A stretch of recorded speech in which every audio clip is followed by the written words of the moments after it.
আমি খুশি খান রাঁধুনির রান্নাঘরে আপনাদের স্বাগতম। আসসালামু আলাইকুম গাইস, কেমন আছেন আপনারা সবাই? আশা করি ভালো আছেন, আমিও ভালো আছি।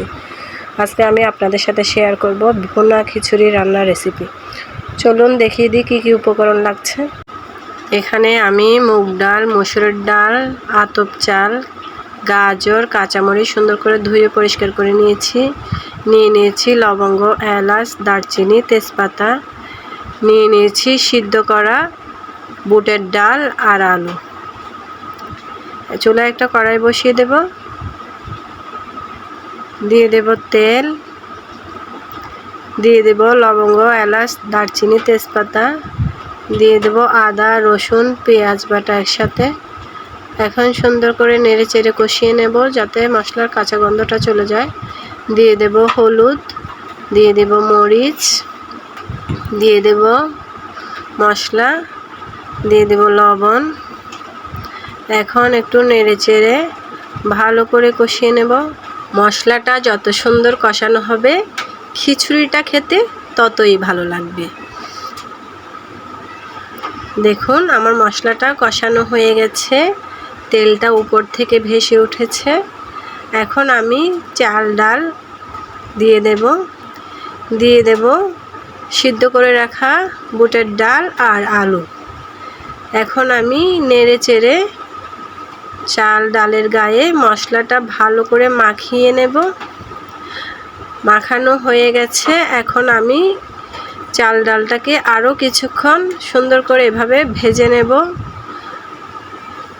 ভাজাটা যত ভালো হবে খিচুড়িটা তত ঝরঝরা হবে, সেজন্য ভাজাটা বেশি জরুরি, ভালো করে ভাজতে হবে।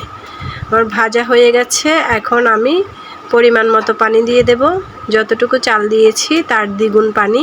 পোলাও, খিচুড়ি, বিরিয়ানি যেটাই হোক না কেন রান্নার সময় যতটুকু চাল দিবেন তার দ্বিগুণ পানি দিলে ভাতটা ঝরঝরা হবে। এখন আমি ঢাকনা দিয়ে ঢেকে দিলাম। কিছুক্ষণ পর ঢাকনাটা খুলে দেখুন, ধোয়ার জন্য দেখাই যাচ্ছে না, উপর থেকে তেলটা ভেসে উঠেছে। এখন আমি নেড়ে চেড়ে দিব। চালটা প্রায় 80% সিদ্ধ হয়ে গেছে।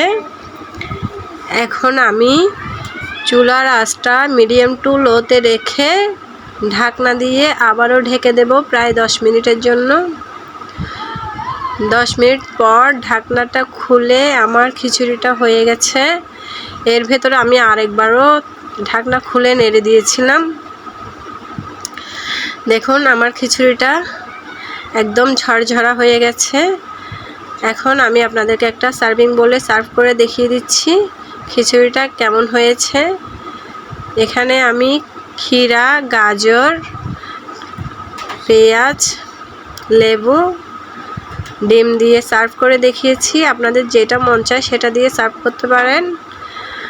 ভিডিওটি ভালো লাগলে লাইক করবেন, কমেন্ট করবেন, শেয়ার করবেন। চ্যানেলটি এখনও যারা সাবস্ক্রাইব করেন নাই সাবস্ক্রাইব করে পাশে থাকবেন। নিজে সুস্থ থাকবেন, বাচ্চাদের সুস্থ রাখবেন। আল্লাহ হাফেজ।